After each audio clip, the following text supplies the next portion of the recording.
Welcome lads, I'm here at Sean Kilkenny's land today, right? We've had an amazing chat today and I'm just going to explain there's a topic that keeps coming up and I'm going to explain it here on camera, right? And I think it's important to explain it on Sean Kilkenny's land too as well. So you'd often hear Sean talking about Ireland being the Holy Land, and I'm going to explain the spiritual sovereignty of Ireland and the importance of the spirit of the land of Ireland and what people are connecting with, right? So you'd often hear Sean Kilkenny and Thomas Sheridan talking about, let's say, Irish mythology, and they're on about the Tuatha Dé Danann and the energy of the Tuatha Dé Danann coming back, right? And Thomas would say, it's not that they're coming back in person, it's this energy is coming back up through the land, right? And today, my job is to explain that in the form of sovereignty. That's sovereignty. So what sovereignty is our connection with the land. It's a spiritual connection with the land. And that's why I will always talk about spiritual sovereignty. It's that spiritual connection with your land, right? And this spiritual sovereignty, it's quantifiable. Like under Brehon law, it's quantifiable. And many people are experiencing this today and feeling it, and I'm just going to explain it to you, right? And I've had this conversation with chiefs of indigenous tribes all over the world too, and I'd like to share it with you today, right? So we look upon Ireland and the land that's been living. You look at Stone, language, a line, you've all this stuff, right? Catch that and turn it to its side. It's the origins of the language of music. Sound, vibrational, frequency, all of that. So the energy of the land is what's vitally important, right?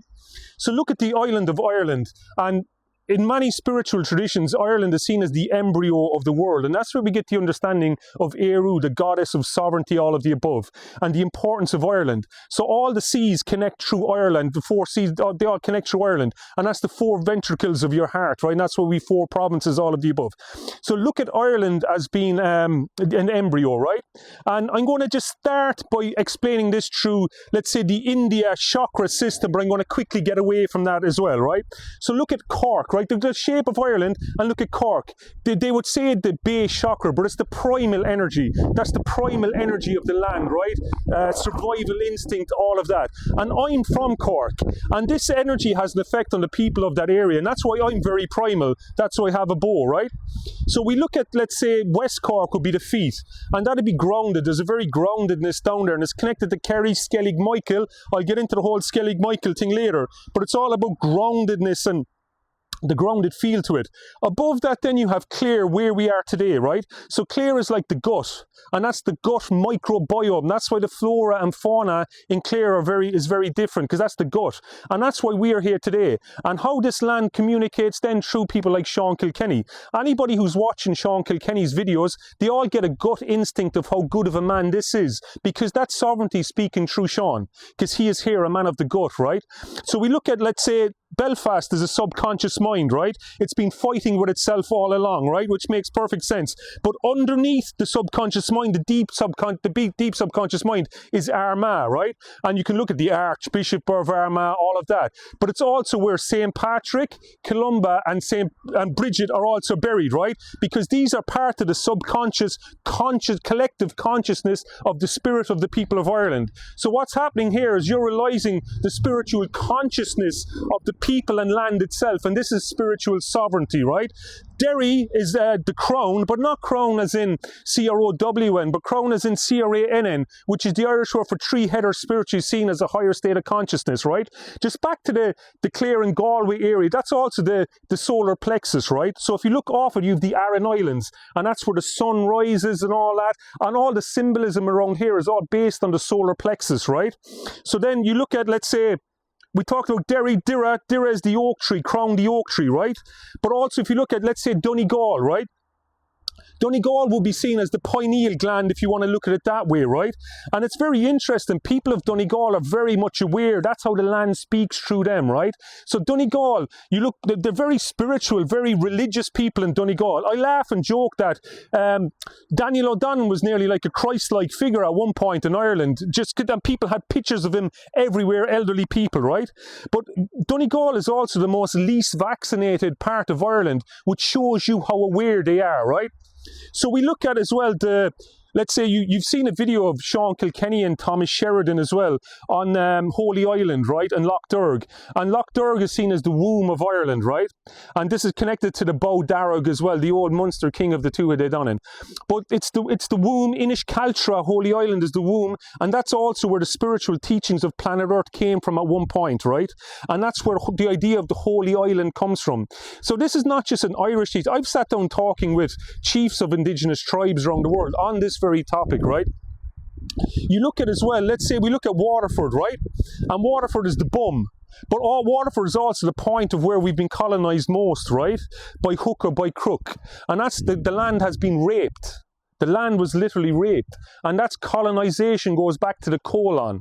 And that's why it's very important. We still have a British lord claiming to own half of Waterford. That's why it's very important to get him to prove his title. Prove who you are, all of that. Because that's the essence of colonisation in Ireland, right?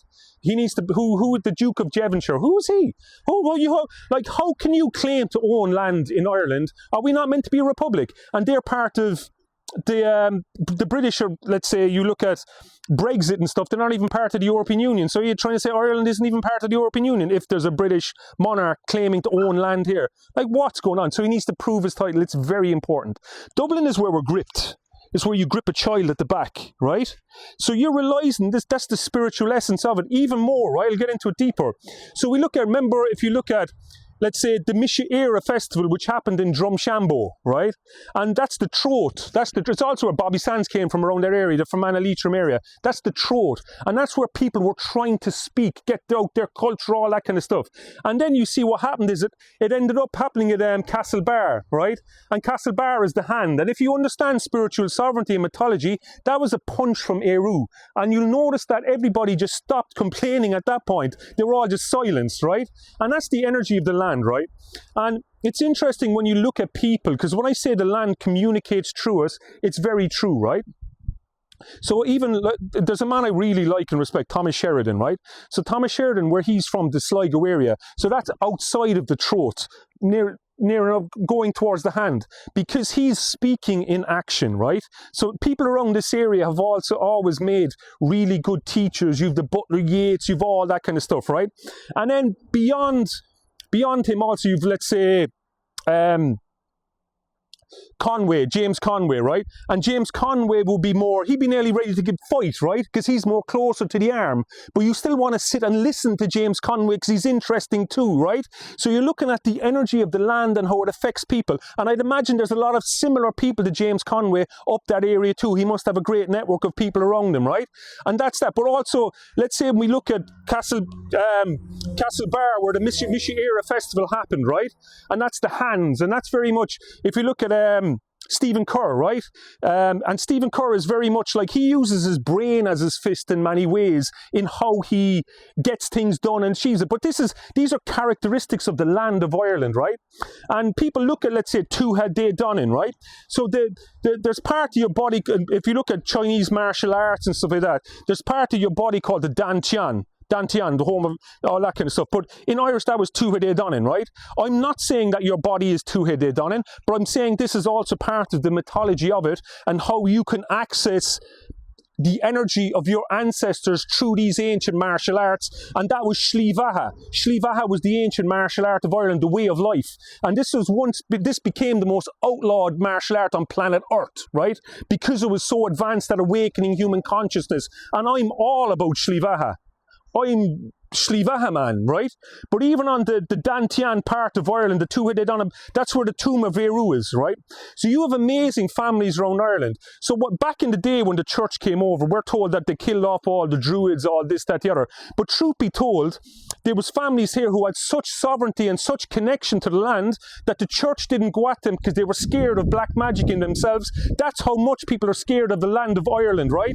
So these families were left continue by themselves, and they protected some of the most sacred things that we have in Ireland today. And one of them is the tomb of Eru. There's a lot more. I'm not going to go into it too deep. That's for a different conversation. I'm just giving you an interesting understanding of the importance of Ireland. And just like, for example's sake, people look at, let's say, fairy forts, right? And then there's a lot of people that won't even build on these fairy forts. And they won't build on these fairy forts because they have reverence for the power of the land. Like, and people have all these superstitions, but these superstitions all trace back to the land itself having power and the land itself being sovereign. Ireland itself is sovereign, right? And if you think about it, like, let's say through the history of Ireland, the one thing colonisation has tried to do in this country all the time is actually disconnect us from the spirit of our very land ourselves, right? And that's what sovereignty is. It's a connection to the land. And Ireland is named after Eru, right? And that's the spirit of the land, right? So that we have a divine connection to the land, which is very important. And that's what they want to disconnect us from. So what's happening across Ireland is people are feeling this left, right and centre, and they're trying to stop you from understanding it. If you look at digital ID, this, that, the other, they're trying to stop it. They're trying to stop this from rising because the world is scared shitless of the spirit of Ireland rising again. That's the reality, and that's what they've hidden from you for a long time, right?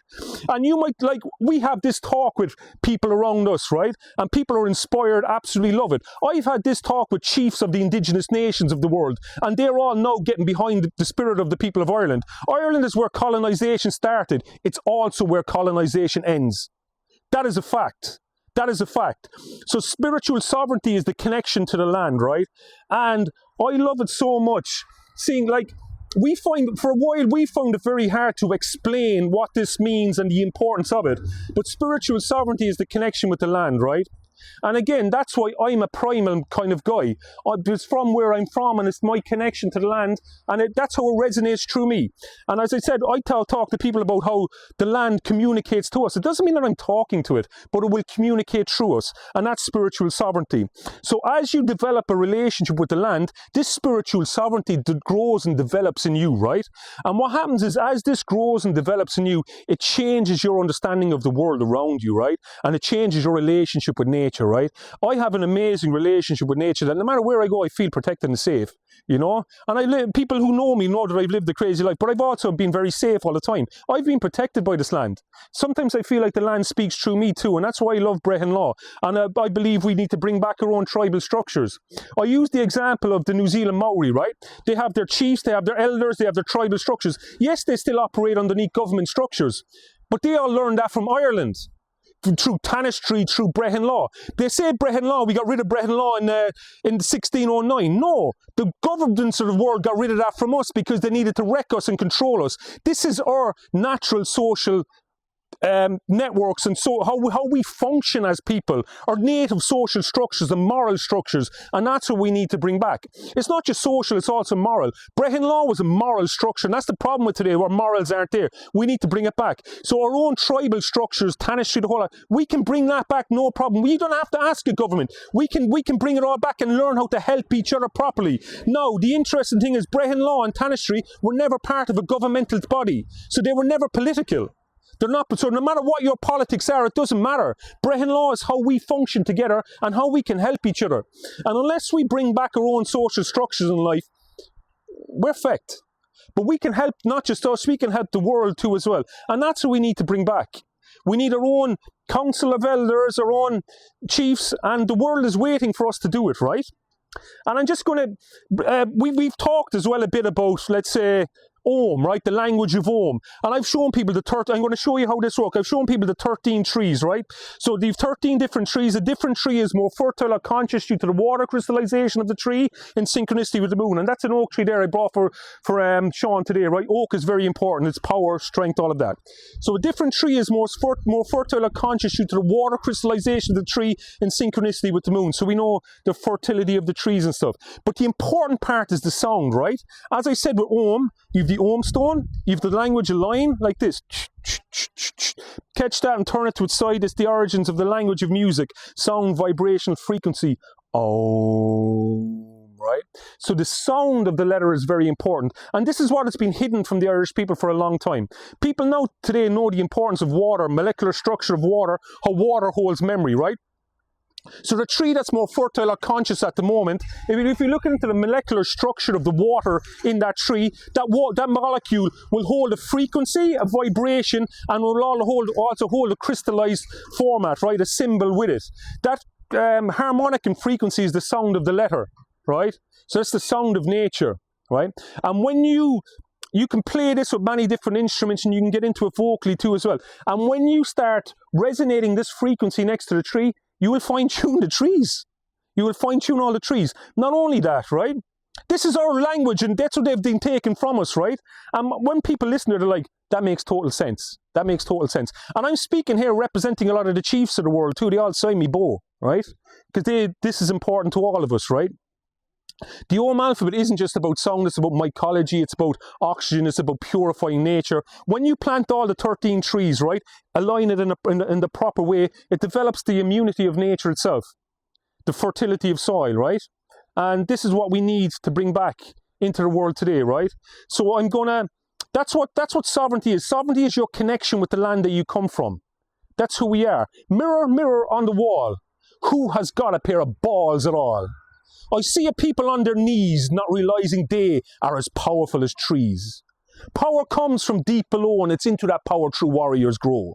A people fooled by politics galore until one just man says, no more. For into such power he will stand, invoking the ancestors of his land. Aligned with the cosmos in all its parts, true power exists in awakening people's hearts. A nation of warriors is about to be awoken. The beating heart of Eru was never broken. For the heart of our ancestors beats in you. This is not philosophy, my friend. This is true.